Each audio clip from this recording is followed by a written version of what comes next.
Hey everybody, Brian with you one more time. And I realized as I was finally editing these videos 1 year later, I never did the follow-up on getting everything connected and showing you how it all worked. So that's what this video is. It is 1 year later. My apologies, I don't have any of the videos of soldering the connections or any of the hookup of the sidearm. To be honest with you, we hit a lot of snags and a lot of problems. It's one of the things that happens with DIY, as I'm sure you know if you're watching my videos. But we had so many things happen. I had to get a friend come in and help me with soldering because everything I was doing was still leaking and we were having to buy replacement parts and multiple trips to the hardware store. It was just every nightmare you could ever imagine. So it's now 1 year later. It's now November of 2020. I'm doing the editing finally. My apologies for the delay, but I did want to show you the full system. It is hooked up and it is working. Okay, you are looking at my Richmond 75-gallon water heater. These videos of how this was installed and some of the issues I had with it and why we had to replace it are also on my channel. Hopefully you've already seen those. But if not, the purpose of this video is to go over what this black tube is. Connected to the side of the water heater is what is known as a sidearm heat exchanger. That is connected, in my case, to a wood-fired central boiler that's outside. We'll go take a look at that here in just a couple of minutes. But first, I want to give you a rundown of how everything works here in the house. Now, if you don't have a secondary heating system of some sort, whether it's an oil boiler or a wood-fired boiler, this is not something that's going to pertain to you. But in my case, I wanted to share this video because there weren't a whole lot of them on YouTube as to how this system works.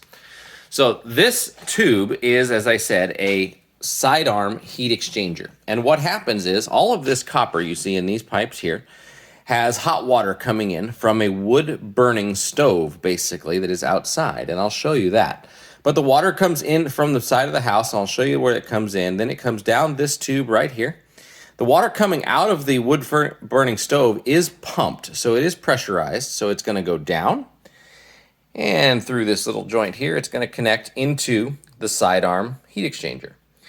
As it comes up, it's going to gradually lose its heat and exchange it with the water that also is inside there. It's a sleeved system, as we've talked about in previous videos. And then it's going to go here and back out and all the way back out to the boiler. Again, I'll show you the boiler and that stuff in just a minute. But while that hot water coming in at about 180, 190 degrees, depending on where it's set on the programming, as that's inside this black tube, water from the water heater has come in out this fitting right here, which if I'd come around this side, you can see that's that cold water inlet or outlet that was on the side of this water heater.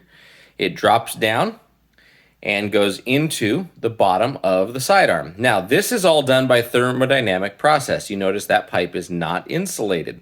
As that water cools off, it drives itself down and will circulate through.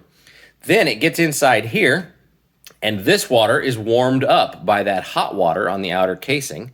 And as that does that, again, thermodynamically, it's going to cause the water to rise. The water is going to come up through this bit of copper and go in that pipe right there at the top of the water heater. That one I probably should insulate for some better efficiency. I just never really got around to it. In the videos of installing the water heater, you can see one of my biggest pet peeves. The guy didn't have any unions or valves for the system to be able to replace it or remove the water heater if need be. Well, I have installed those. I've got the ball valve on the top. You've got a union valve right here. And then down on the bottom, I've got the same thing. There's a union there, and then there's the ball valve right there to separate all those if necessary. I've also done the same thing on the wood-fired boiler. There's a union at that side, and there's a union at that side. So I can take the entire sidearm out if necessary. I also can shut off the system right here, so there is much less water drainage. And if you're not sure what I'm talking about, if this is the first video in this series you've seen, make sure you check out my previous videos with the old install. You'll see the nightmare that was the way this was hooked up. So everything else is set up as normal. The water heater videos went pretty well for that, but I wanted to show you the sidearm is all set up. Now, these pipes that bring the water in from outside, they go up there to my ceiling and then across the ceiling and go around my air duct here. You can see the copper there, goes down the wall. Let's see, there's the copper there, goes down the wall, and right there are the tubes to go out to the boiler. So let's go take a look at those real quick. I'll show you that into the system, and then we'll step outside to the boiler. Before we get over to the wall, the second portion of this system, in my case, is I do have a heat exchanger that's an air to water exchanger that is also in this system. And you can see right here in the main air duct for my house, Again, very similar to what the water heater has, except for this one had the valves already on. But the water comes from the water heater, goes down through here into the radiator inside.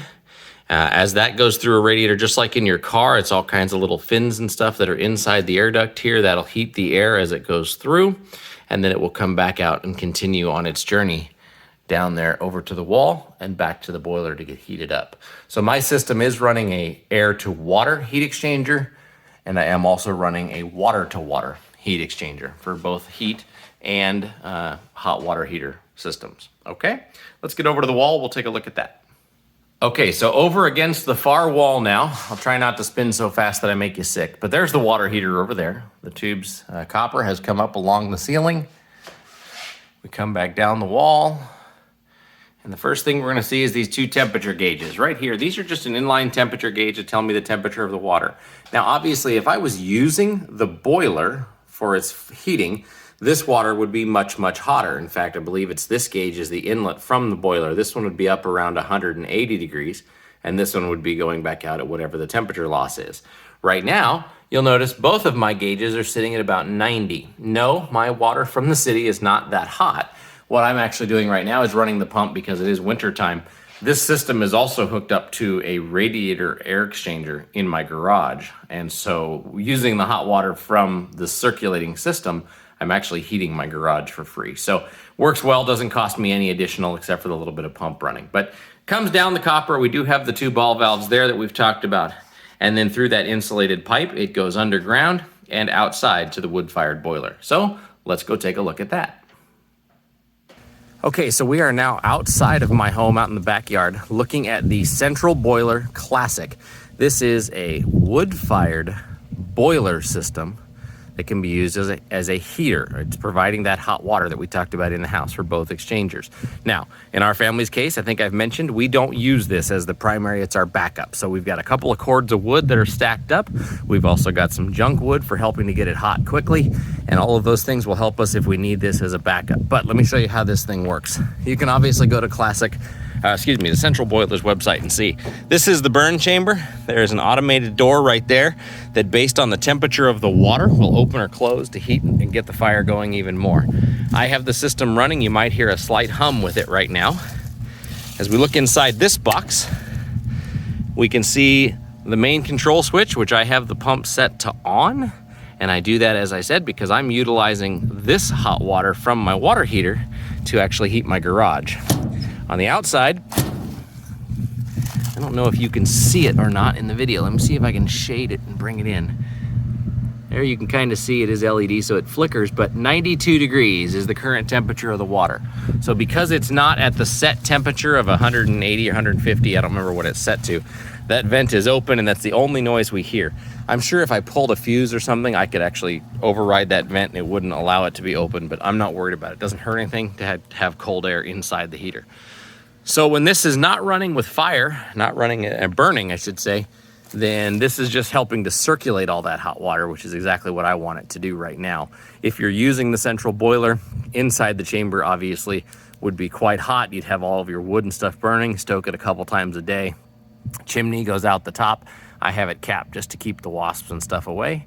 And then that little cap right on top is where you fill the water. So that is the central boiler that's hooked up to my system. Okay? Let's go back inside and we'll wrap up this video, show you how everything works again. And again, just thanks for watching. So give me a second, I'm gonna go right back inside. Just real quick before we go all the way back in the house, I will show you the secondary shop garage heater. This is what I've got. You can see those big orange pipes coming up the wall. That is where the hot water will circulate through in this room. And it's going through a water to air heat exchanger. Basically, it's a radiator. It looks exactly like the ones on your car. This one's just not made for automotive purposes. It doesn't have all the protections. But anyway, so you can see that behind that grill grate right there. And then the previous owner of this house did it my way. I love it. Keep it cheap. Yes, that's a Walmart box fan. Awesome stuff. Anyway, he's taken the box fan then. We've taken the plug on that, wired it into a basic thermostat. And my apologies, I used the shop, so it's kind of a mess. But there's a basic thermostat right there. I have the thermostat set at right around 60 degrees. And it keeps my shop absolutely beautiful for when the truck is parked in here all winter long. And as you can see, it's 65, almost 70 in here. So overall, the heater system does great. I love the central boiler, really. I have gotten very used to it. So that's what I've got in the shop to help keep things warm in here. Let's go back in the house. Hey, thank you again for watching. And again, I just want to say my apologies that this took a year to get to you. This water heater, as I said, was installed a year ago. I did that with the previous videos. If you've missed those, go back on my channel, take a look at the water heater install. You can see how all the different fittings were done. There's some snap to connect. You might know the brand is Shark Bite. These are not Shark Bite, but snap to connect fittings in here. We've also got obviously all the ball valves and everything with this sidearm. So lots of great information. Hopefully it helps you out, but thank you again for watching. If you like seeing my channel, if you want to see what else I do video-wise, I'm just a DIY guy. I do a little bit of stuff all on my own, some motorcycle-related things. I do some house-related things, and who knows what else is going to end up on here over the years. So God bless you. Thank you very much for tuning in. I will put links down in the description to Central Boiler if you want to take a look at all of their units and the different heat exchangers that they have. I won't be linking the water heater because I just got it at my local hardware store, as I said. And so thank you very much again. God bless you, and I hope these videos help. Feel free to comment below. I do interact. I do get notifications, and I love to hear from people on tips and tricks that maybe I can do better next time. So God bless, thanks, and I hope to see you right back here at the channel again very soon.